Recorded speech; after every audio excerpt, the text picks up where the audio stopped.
Hey there! In this video, I will show you exactly how to transfer money to a Chime bank account.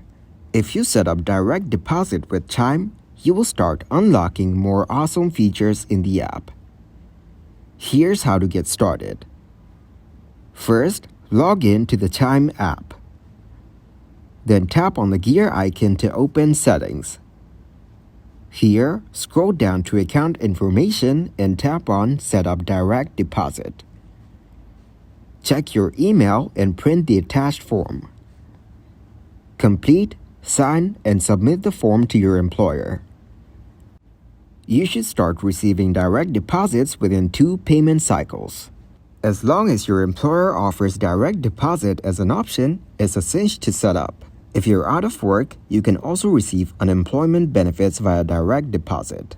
You can use HelloSign to complete, sign, and email the form to your employer, all from your phone. Alternatively, if you have access to your payroll or benefits account online, you can set up direct deposit by logging in there and entering your Chime checking account routing and account numbers. Thank you very much for watching, and don't forget to like the video and subscribe to the channel.